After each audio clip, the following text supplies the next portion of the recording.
Here. It's your hosts Brian and Craig. Craig, how's it going, brother? Good evening. How you doing, brother? I'm surviving. This has been Yeah. survival mode the last Yes, couple sir. days. Um, but doing pretty good here. We got episode 148 talks on Tuesday, top 100 edition, and this main segment, we're gonna go over the top 15 and the 100 list that just came out from the NFL. Um, Done by the players. The players voted on these. And then we got the headlines. We got Jimmy G staying put.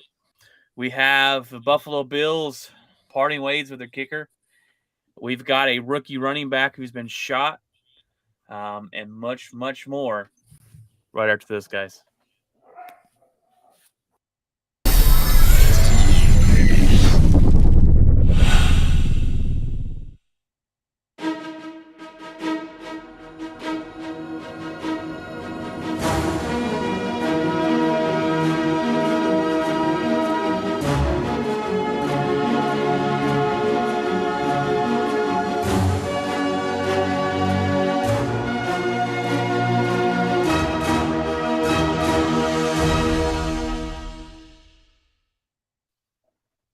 All right, guys. Every year, the NFL players vote on the top 100 players, and they get their input. And this list comes out every year right before the football season starts, and it's always interesting to see where the players have voted other players to be because they play against them. Um, do you enjoy this list, Craig? Do you enjoy looking at it a little bit and see kind of who the players themselves have? Your mic is muted, I believe. You're there we go. Yes and no. It seems awful one-sided at times. There's some guys on here you're like, what? No, that's not where that guy belongs. Um, and then there's some guys that are where they belong. So, yeah, I mean, I don't know. It seems like favoritism sometimes. It seems like there's some we're not looking. It's more like a popularity contest and not what they actually did on the field. So Right. I'm not taking this list and going, look here. The player said this is the number one dude. This is, yeah, it's just kind of fun to see who they have out there. But we'll start at number 15 and work our way down to number one. Number 15, we have the Tyreek Hill, wide receiver from Miami. Um, okay, he's not the highest wide receiver on the list. We got two other wide receivers higher than him. But Tyreek Hill there at 15 for Miami. Did you see that play? they they had a 51-yard bomb between Tua and Tyreek Hill, the third preseason game. The first snap of the game is play action fake. Tua goes back and throws the bomb, and they're all like, "Oh, this connection's gonna be awesome." Well, if you notice, Tyreek Hill had to stop and slow down and move a lot to his yeah, left to catch this pass. yeah. It wasn't a perfectly thrown And, football. and he's the most accurate quarterback in the NFL according to Tyreek Hill. Way Yeah, more, way better than Pat Mahomes. Way better. and their coach. Did you hear what their coach came out and said he's got the most accurate catchable ball that he's ever seen? I'm like, oh my gosh, can we stop kissing his As ass? they Like, fair what? catch it because he's got a crow hop and bring rain. It was hilarious. I was like, that was not a good. If he throws a good pass, that's a touchdown. But no, he had to slow down, stop, come back to the ball. Throw the defensive back on the ground, wait for it. Yeah, it was pretty hilarious. But number 14, we got Trent Williams, offensive tackle for the Niners, and he's always on this list in the top. He's one of the He's best one of the best offensive in the game. tackles in the league. Doesn't get any, much better than that. Then you got Trent Williams. Not my I already said Trent Williams. My bad. Josh Allen at number 13, which I'm like, this is too low in my opinion. Seeing that to 13. me, that's like that to me is there's not Blasphemy. 12 people. There's not 12 people better than Josh Allen in the league right now. Right. And I like that on this list. It's not just because you could pit 32 quarterbacks and then go from there. You know what I mean? Like, Oh because the yeah, quarterback's the 100%. most valuable. So I like that they do it differently like that. But Josh Allen, to me, has got to be higher on that list. Yeah. The number 12, you got Derrick Henry from the Tennessee Titans. Which, I mean, if you look at that, he was injured all of last year. So how Yeah. is he 12 when he didn't play? But It's like because that's what they're supposed to go off of is last year and going into right. this year. So Like it's like the baseball all-star voting. Some guy hadn't played half the first half, and they're like, "Yeah, he's going to the all-star game." Like, for what? Mister Steroids himself was voted into the all-star game and never even played a game the first half. We got Myles Garrett at number 11. Yeah, he's I a think stud. that's a fair pick. He's a stud there for the Browns. Travis Kelce at 10, great. I think that's perfect for him. We got Jalen Ramsey, the highest cornerback on the list, which you can agree with. Pretty there locked down, pretty solid. Yep. You got Patrick Mahomes at number 8. Devontae Adams at number 7. And he's come a long way. I don't have any argument with that because I think he's going to have a breakout season in LA. He made Jalen Ramsey look foolish last year in the he's unguardable just about. But you got TJ Watt at number 6. Beast of a pass rusher.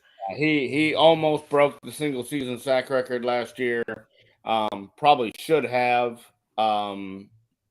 If he stays healthy, he's going to be an absolute animal. We'll talk about his health in a little bit here. Mm-hmm. We got Jonathan Taylor at number 5. He's the highest running back on this list. Which I think that needs to just be like a little longer. Like he had one good season. Like, let's let him do that a little longer before be more consistent. Yeah. I mean, he came out of nowhere last year. So, it was a great season. He was the leading rusher, but I would like to see, before we throw him into the top 5 of all players, I'd like to see him do it back-to-back years. Yeah, and he's got a good, offensive line. Absolutely. I don't see why he wouldn't, but I would like to see the consecutive before we throw him in the top 5. Number 4, we got Cooper Kupp, who is the best wide receiver on this list.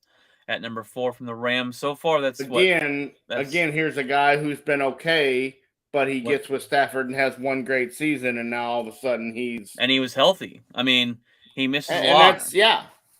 Maybe that's what he's capable of all the time. But to me, he didn't do that with Goff. He never had a season like that with Goff. And so he has one season with Stafford, and he's the greatest thing in the world. So I don't know. We'll see. If they're going off of last year, well, I guess he was to me. So it's kind of interesting in that position, the wide receiver position. Usually, you have a top cornerback, Jalen Ramsey, for a couple of years. Usually, you'll have a top quarterback. The wide receiver every year seems to change. You had Devontae Adams was the year before. To me, was undoubtedly the best. Cooper Kupp last year. The year before Devontae was DeAndre Hopkins when he, that position seems like some guy just takes off that year, and we'll see who it is this year. It could be Kupp again. It could be Devontae again, but that one usually changes it up. You got Aaron Rodgers at number 3, top 3 player in my book. Aaron Donald at number 2, and then you got good old Tom Brady at number 1, which that's too high. That's way too high. That's out of respect. That's just about it. That's over a career, not over last year. I mean, although he did throw 50 touchdowns last year, and so you can't really argue with what he did. There's no argument there. I just don't think. You're not starting your franchise with him this year. You know what I'm saying? If you're going it's just a respect thing. That's all that is. And he's still playing at a high level. So we'll see this year without his offensive line. We'll see September 11th. The first game, yeah. Is that his the Cowboys? Is that the first game for them? Yeah. All right. Well, I knew this spotlight or question of the week, whatever we want to call here, it was going to go by quick. But let's head over to headlines.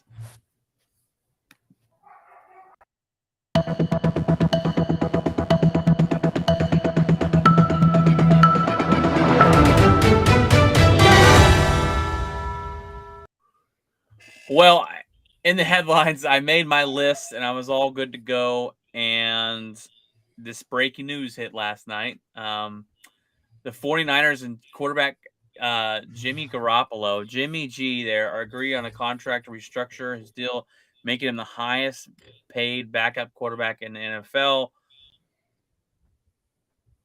This is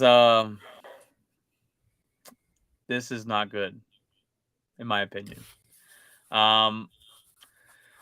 This is terrible because first of all, there's two things why they kept Jimmy G, or it looks like. One, no one wanted him; they couldn't give him away, which I don't believe that one bit. Two, which I highly think it is, they don't trust Trey Lance all 100%. They don't trust him. What kind of message are they sending to Trey Lance? You're sending a message of, hey, we're not 100% with you. We're going to keep the guy that was running the ship last year. He's going to be your backup. And Trey Lance has got to be thinking one missed pass, one mess up, one bad game. And when are they calling the Jimmy G train? When are they going to bring him in? This is just bad. When you draft a quarterback and you say, all right, we're handing the ball over to Trey Lance, that needs to be 100% on. You cannot change your mind. You can't doubt it. You've got to make that decision and you got to move on. They should have traded to Jimmy G. That would be like if Green Bay said, yeah, we're moving on to Aaron Rodgers, and then Brett Favre comes back and they're like, oh, we're going to keep him as your backup. That would make no sense. You've got to move on from Jimmy G. I get,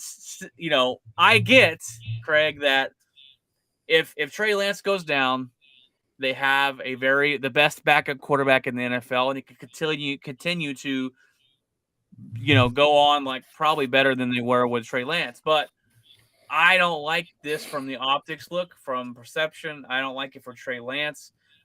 It's just a bad look for me. It's just a bad, terrible look, in my opinion, on what that says about where they are with Trey Lance.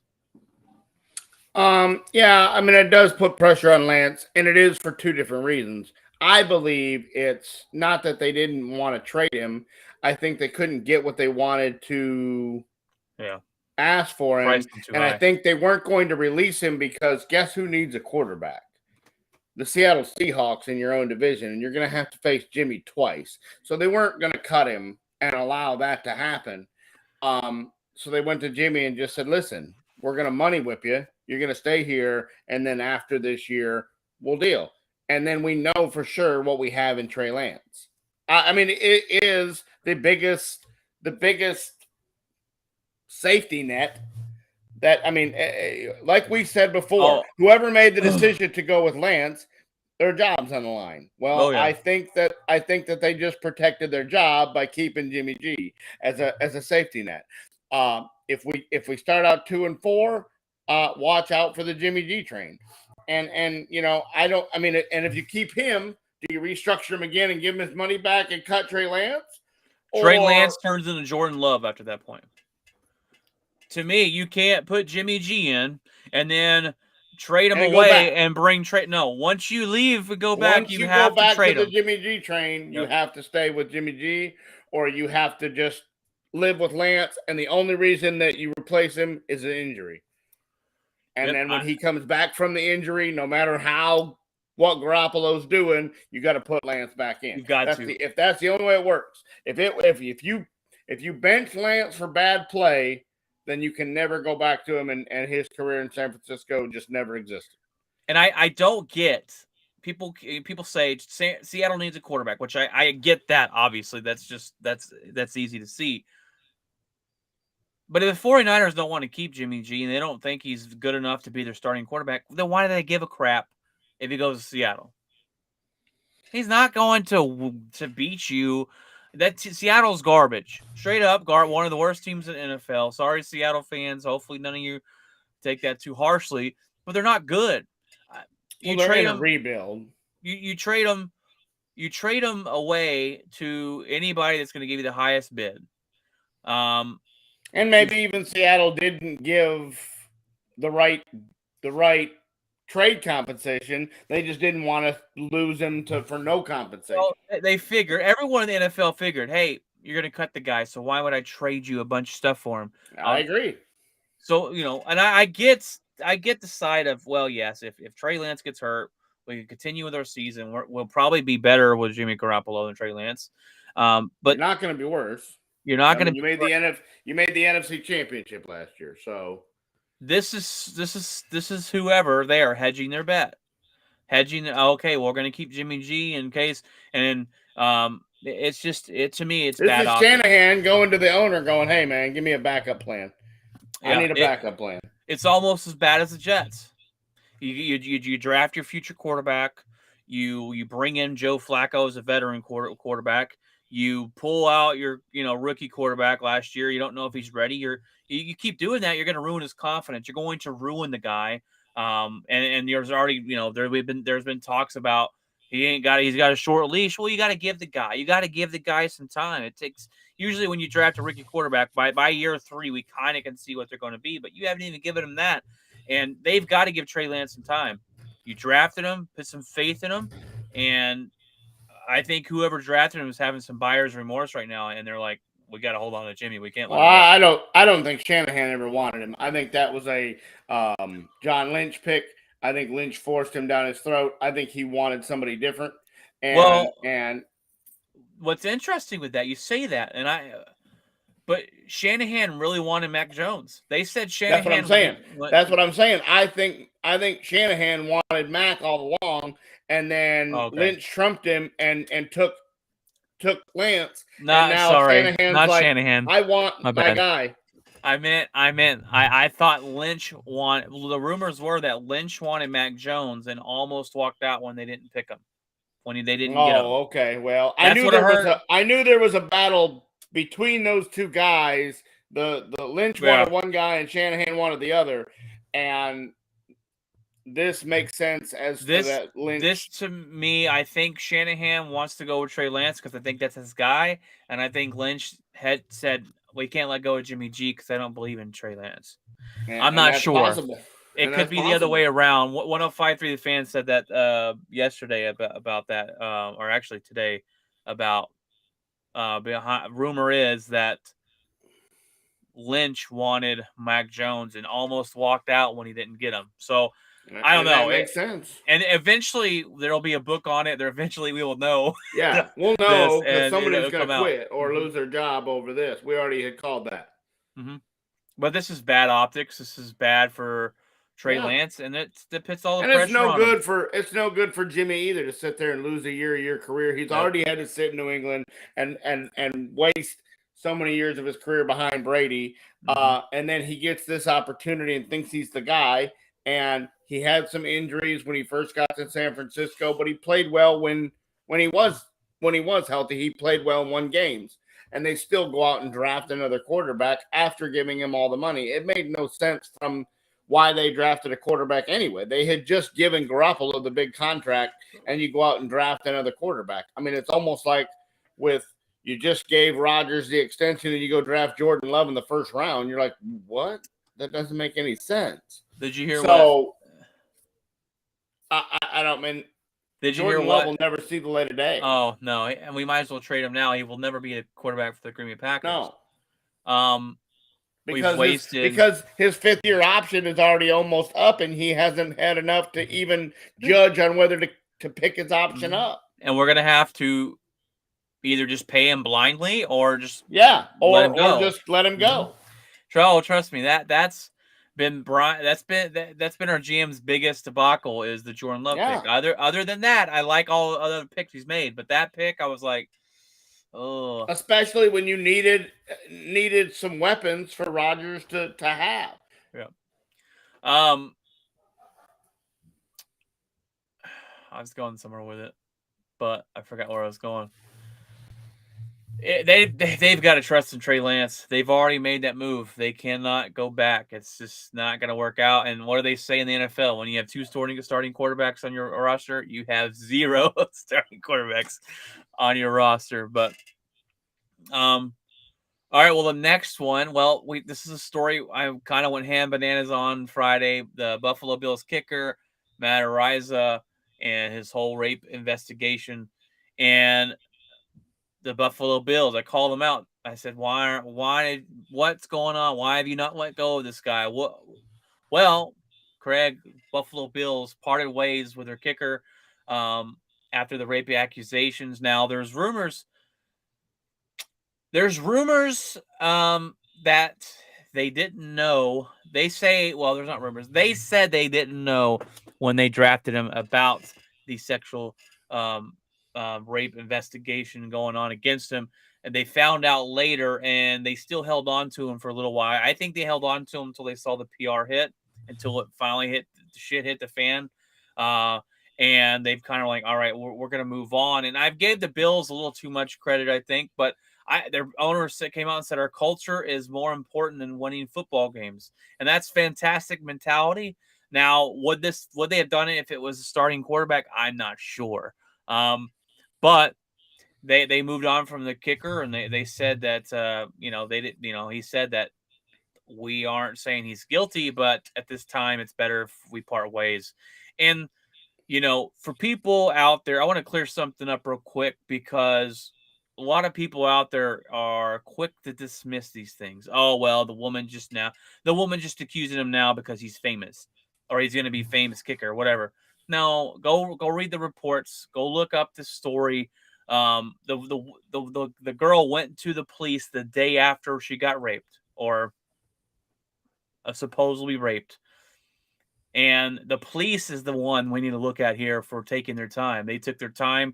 The school came out today, actually. Yeah, because the school drug their feet. I read today, the police came to them, and the school was like, oh, and kind of drug their feet on getting the information to the police that they needed. Well, the school actually came out and talked about this. And they did an interview, and they said that the police told them to not investigate until they can finish their investigation. Well, and that's how it should be anyway. The school investigation has nothing to do with legally. The school can do nothing legally. The police are the ones that do it legally. Oh, yeah. Well, that's the correct way to do it. No, I know, I get it, but they're saying we couldn't investigate it and talk about it or bring it up because the police said, hey, let us investigate, but they took so long to investigate. That's what I'm saying, is the police took so long to investigate it. It's just now coming out. It's not like I don't want people to think, because a lot of people go just, oh, well, the woman should have gone there earlier. The woman, why is it just now coming out? Well, that's because the police department drugged their foot on doing an investigation, and nothing came out from the school because they couldn't talk about it. Yeah, so Buffalo didn't know when they drafted him. They found out in January, or no? Well, they say they didn't know, but there's been rumors some other teams knew, and that's why they drafted, because two other kickers were taken before him. Why they stayed away. So I don't know. That's the gray area, and it could be Buffalo just didn't do their homework. Yeah, that could be it.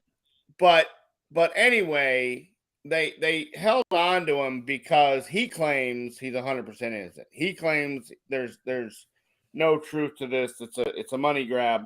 But the attorney came back and said, well, if he's innocent, why did he try to give us a settlement 3 months ago that we completely denied because it's not about money? My problem with this is even through the police investigation, this is not a criminal lawsuit. This is a civil lawsuit that was filed. So they say they don't want the settlement, but they're filing a civil lawsuit. In that's all you're going to get in a civil lawsuit is money. Right. And so how has there still been no criminal charges in any of this? That's my problem here, is that means the district attorney does not have enough information to get something to stick in the court of law. It's much easier to prove civilly to win your civil case than it is to prove guilt beyond a reasonable doubt for the criminal side. That's why none of the Deshaun cases went to the legal side, because they didn't. The district attorney goes, kinda, but I can't guarantee it'll stick. I can guarantee it'll stick civilly, so that's what we're doing.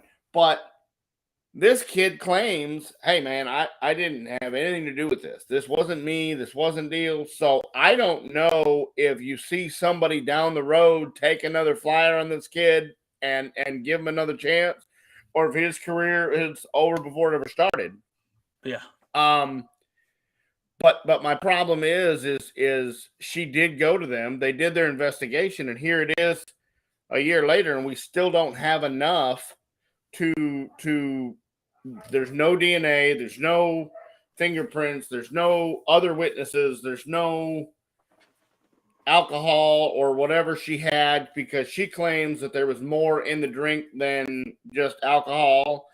That test should be back. That should be back by now. And that's what if you don't have any of that, and you just civilly want to file a lawsuit, that to me is unfortunately is suspicious. If you went the next day, there should be some kind of physical evidence enough to be able to have charges. And with that not happening and just being civil, to me, you're gonna be pointed. It's unfortunate that it's going to turn into he says no, you said yes. Mm-hmm. And it's going to be a Deshaun Watson thing. It's going to be, you're going to get some money out of the deal, and you're going to go away, and you're going to get a thing that says you can't write a book about it. You're going to get a part of your civil settlement is going to be you can't tell nobody what your side of the story is, and it's just going to go away. And Matt Araiza will probably be back in the NFL in a year or so. Yeah, someone will take him. He punts the ball 80-something yards. I mean, so this is unfortunate for everybody. It's very unfortunate for the girl that had this happen to her, because obviously something happened that night. Whether it was Araiza, whether it was his friends, whether it was because there's three people in this. There's three people in this. Whether Araiza was part of it, whether Araiza walked her into the room thinking that he was just going to have a night with her, and then those guys were there and things got out of hand, and he went, no, guys, don't, whatever happened, nobody will know. Yeah. Nobody will ever know, other than the four people that are in that room. But here's my thing, too. But the way that the legal system dropped the ball in this is just mind-blowing. Well, that's the thing, too, okay? Because a lot of women that go through these horrible tragic events in their life, they end up coming out later in life because they're ashamed. I like I said, I've never been there, won't ever be there. I don't know what goes through their mind when this happens to them. Okay. But, because when you wait so long, right? A lot of the cases, they wait so long and then they come out with accusations. It's he said, she said, and there's nothing you can really because prove. there's no evidence. But when you go the next day, but for that's what I'm saying. For a girl, and this doesn't matter whether it's a famous person and a non-famous person, or it's just any. I'm talking about in general in life. When a girl goes and gets what's supposed to be done, a rape kit, and do all that stuff, and still gets no answers, what the hell are we doing? Yeah. No, there's no excuse. What the world is going on? I mean, to me, they either have the worst law enforcement detectives around, or what she says happened didn't really happen. That's what. There's no in between. There's no gray area. When you go the next day, you have the kit done. You have the evidence. You have this. You should have all that. Physical evidence. You should have. Fluids. You should have all that. She said they pulled. Very easy to prove. She said they pulled out her piercings in her face. That's what I'm saying. You should easily be able to look at my nose ring. It's ripped out of my face. Like there should be some kind of tissue from skin cells from her to them to hair follicles. there should be something. Her hair follicles should be in the room that they were in. The room should have been a crime scene. She should have been the crime scene. Yep. Like all this should have been done, and you can't tell me you just didn't find nothing. Nothing. And that's what brings all the red flags, and that's what brings people splitting the sides. But I give kudos to the Bills for this is not good. Maybe yes they did and no, maybe because you cut maybe, your other punter, so now what are you going to do? Maybe they did it a little bit later than people would have wanted. But kudos for them for saying, hey, we're not going to have this in our locker room. We're not going to have this distraction. Let's go ahead and move on. We can find another punter. Like I said, I don't know if they did it if it was a star quarterback, but they did it with a punter, and that's a lot of teams don't. No offense to Craig, but you got a player on your team right now who is involved in a murder. He was in a car when his buddy shot somebody and killed him, and was it Joseph? Is it Joseph, the guy? Joseph saw it, didn't say anything, and I'm like, all right, well he should be fired for that. What are we doing? But he still wears that star on the side of his helmet. So there's a lot of things like that that happen in the NFL. So, but anyways, this whole thing, I've been reading it. It makes no sense to me. It's insane. Well, speaking of another insane story, rookie running back Brian Robinson from the Commanders was shot multiple times while someone was trying to jack his car during on Monday night. There was non-life-threatening injuries, thank God for that. They say he could be back by the end of this year. He got shot in his lower half. No serious damage, no long-term effects. They said he's been out of the hospital. He came out of the hospital today and went back to the facility. Yeah, he got shot right through the knee, but it missed everything. No ligaments, no nothing. Insane. So I hope he's back and healthy and ready to go. Just a sucky situation.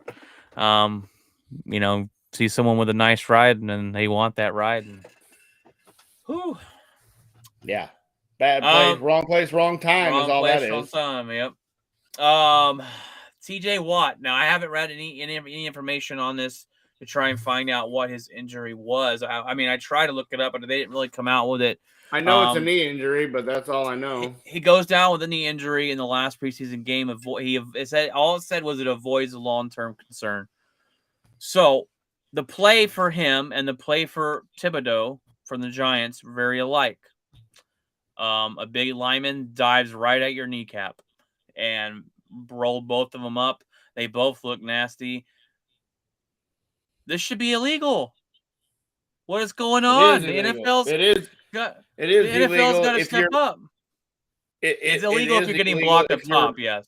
If you're engaged up top, Yeah, but neither one of these guys were, and they just caved in their knee. And my question is this: I found this out. I think they changed the rule last year, the year before.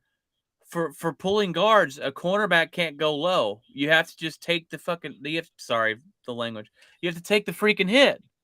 So how this cornerback that's half the size of a pulling 300-pound lineman has to stand up and take a hit from a beast? He can't go low anymore.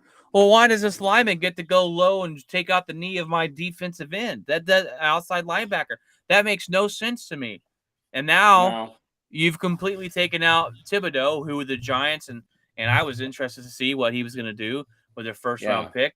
And TJ Watt, I don't know if he's going to miss any time with this, but it doesn't appear. It says it's nothing serious. It doesn't appear that it's even as serious as Thibodeau's. But still, and it's the Lions' T.J. Hawkinson. So he just came from college. He knows the rules. He's played a season or two in the NFL already. He knows the deal. And maybe it's just we're trying to play hard. But, T.J. Hawkinson doesn't need to go make the team. He's going to make the team. He doesn't need to go and make a super block. Hey, I blocked T.J. Watt and got my running back an extra 5 yards, coach. I'm playing hard-nosed football like you want and play on the team. T.J. Hawkinson's going to make the roster no matter what. But unfortunately, that's why you're not seeing these guys playing any of these games. It's because stuff like this is continuously happening. So we're not putting Zeke, we're not putting Dak. There's guys that went to the preseason football game and were mad on Friday night. Well, we're going to watch and nobody's playing. Well, that's what happens in preseason. Sam Darnold's got an ankle injury, and this guy's got this, and that guy's got that. I can list you of 14 reasons on why nobody's playing. I can show you why nobody's playing. It's so funny because a bunch of Green Bay Packer fans are, just complaining and moaning. Well, Tom Brady's playing. Why can't Aaron Rodgers play? And then after the T.J. Watt injury, some Packers official site said, "I don't care if we lose 700-0 our first game of the season. This is why you don't play your starters." That's exactly why. It's exactly why. Mm-hmm. It just takes one time, and then everyone's calling you an idiot. If Brady's ankle gets rolled up, Tampa Bay is not going to be like, "Well, I'm glad he was playing." Yeah, those 3 snaps, that one drive really helped him out. Yeah. You can't tell me that one drive in preseason is going to be the reason they won the Super Bowl or not. So let's just stop kidding ourselves. Whether Dak Prescott goes 0 for his first 7 and Tom Brady goes 7 for his first 7, it's not because he played 3 snaps in preseason. It's not. Oh my god! It's not because he played 3 snaps and Dak played 0. It's not because of that. Yeah. Not. You'll have that fan out there go, "Oh yeah, you should have played preseason." Shut 100%, 100%. Shut up. It'll be all over Facebook. The first incompletion, if he goes 0 for 1, well, that's why we don't play preseason. If he played, he's rusty. He would be rusty. Yeah.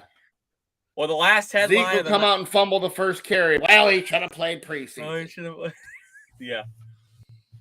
The last one we got, last headline we got of the night. Ichiro Suzuki, little baseball here for you, enters the Seattle Mariners Hall of Fame. How do you remember Ichiro, Craig? How do you remember Ichiro? That he came on the scene and was a hitting machine from the day that he walked in the door. Yeah. I didn't realize that he was as old as he was when he came from Japan. So when I looked at Ichiro Suzuki, I believe he was already in his 30s when he came in. Wow. So that's the only reason he did not pass Pete Rose for the all-time hit deal, was because he didn't have enough time. If he would have came and played when he was a younger kid, he was 27. Okay, so, almost 30. So yeah. But if he comes in at 20, like these kids are coming in now, another 7 years at the pace he was on, he passes, because this guy had 200 hits every year. He just fell out of the Japan League and hit 300. I mean, he hit 300 for his career. That just doesn't happen anymore. And so it just, to me, he was an amazing ball player who deserves the Hall of Fame, deserves all the accolades he got, but it really would have been interesting to see if he'd have played the other 5 or 6 years that he lost. He played 14 years. If you add up his hits in Japan and his hits in America, he passes Pete Rose. Yeah. I remember him coming in out of nowhere. You didn't really hear the hype like you do nowadays, where you have Ohtani over there or Matsusaka. Yeah, you had him and A-Rod and Griffey all on the same team. And they thought that was going to be a powerhouse. He came over out of nowhere. I always remember his freaking batting stance, and when he'd be halfway to first when he makes contact with the baseball. Yeah, everything was unorthodox. Nobody knew how to throw him. His speed was insane, and his rocket of an arm out in right field. He played Just a great player, and they were kind of talking about would he be a player nowadays with analytics and all that, how the games change, and but Yeah, I don't know. I mean, with the shift and everything like that, he was a slap hitter. Very easily might have the shift might have very well affected him greatly. yeah, Um, but I mean, the guy's just a ball player. He's just a hard nosed, everyday ball player. yeah, and yeah, he came out of nowhere, and when he came on the No, yeah, scene, he because just took off. when he came, there was no such thing as these guys coming from Japan, and I guess Hideki Matsui was kind of right around the same time, He came but after, yeah, but they just it just wasn't like it is now. There wasn't a part of the salary cap. Your international fund. They didn't have that. They didn't have a pool, an international pool to go get these players from, like the Otanis and the guys from overseas. You just didn't have any of that. You didn't have any of that, and so when these guys came over, it was they didn't know. Nobody knew who they were. Nobody knew how to pitch to them. Nobody knew, and there were several of them that had very good careers and made very good careers out of it. They just made them later than they should have. yeah. Now you hear the hype of different young players Absolutely. over there that are ready to come. So it's interesting to see. But he was the first, and he started that whole thing, and Yeah, they paved the way for all these he guys. paved the There is way, and no Shohei Ohtani without yep, Matsui and Ichiro. uh, Ichiro. And they asked the interview about how those guys see him, how Otani and other Japan players see Ichiro, and she said basically like a god, almost Yeah, like yeah, an like a idol, hero. and Yeah. and so it's good to see him go in the Seattle Mariners Hall of Fame. Um, but that, I wish he would have won a title. yeah, I really do. I wish he'd have, he's kind of like Trout. He never even really got any real playoff. Like they had that year where they won, the 112 games or whatever, but they didn't do anything in the yeah, playoffs, I think they lost the and first. Did they lose the first round? I think it was like yeah, a, oh absolutely. man, yeah, So if you could have kept Griffey around, you could have kept A-Rod around, it would have been interesting to see what that team could have done. Because that was a solid team back in the day, playing in the Metro, in the Kingdom. I mean, now they can't get any fans to walk through the door of that place. They're getting a little bit back with this J-Rod kid that they just yeah, drafted and and they just signed. signed out the wazoo. So, but it's a lot of these guys' careers. Like, I mean, Matsui happened to hit land with the Yankees, so he won World Series and got the opportunity to play in these things. Ichiro, I mean, never got that chance. Otani's never I mean, getting that chance. let's not forget about you, Darvish. Came over, played Yeah, with the Rangers. yeah, So but he got to at least go and play in the World Series. yeah, So it's interesting. It'll be interesting to see what he did to open the doors for these guys and how it affects the future. sorry, it's getting around bedtime. um. All right. Well, speaking of bedtime, though, that is all we got for you. Headlines and everything else. Jimmy G was the big breaking news. We had cut down day in the NFL, and as far as I've seen, no major surprising, shocking moves have been made. The Raiders cut a first round offensive lineman, a tackle. They're going to eat $8 million, but from the review of it, he was an average guard and a terrible tackle, so nobody's really going to pick him up. It's kind of interesting to see what the Cowboys are doing. What quarterback? Yeah, it appears they're not really sold on either one of them, So I guess there's an NFL rule, and they better hope that nobody takes one of these guys because that'll really screw up their plan. But what you can do is, as long as neither one of them get claimed, they can bring each one of them up for 3 weeks before they have to make a determination on who the backup is. So they can make Greer the backup for 3 weeks and Cooper Rush the backup for 3 weeks. And then in week 7, they have to decide who the actual guy is and put him on the roster. So for 7 weeks, you can use the roster. You can kind of toy with your roster. They did the same thing with kicker. They cut Maher today, so they don't have a kicker right now on their 53-man roster. What the heck? But if he went to the practice squad, they can use the practice squad spots to bring him up and down and up and down and up and down. I don't know if that's the plan, but to me, they don't have a backup quarterback. They don't have a kicker. They don't have, so I'm not sure what we're doing. We have the Tyron Smith injury. We have no backup quarterback. We have no kicker. And they expect this team to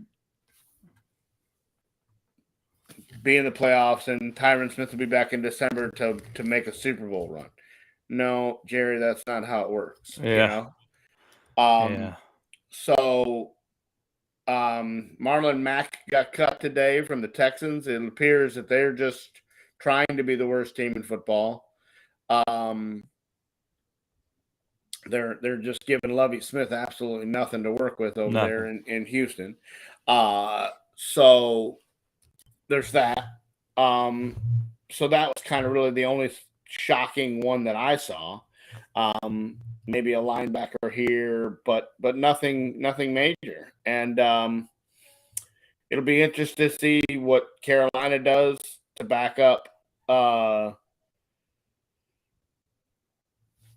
Baker, because now they don't have a backup with Darnold being hurt for 4 to 6 weeks. They don't have a backup because their third string has the Liz Frank injury.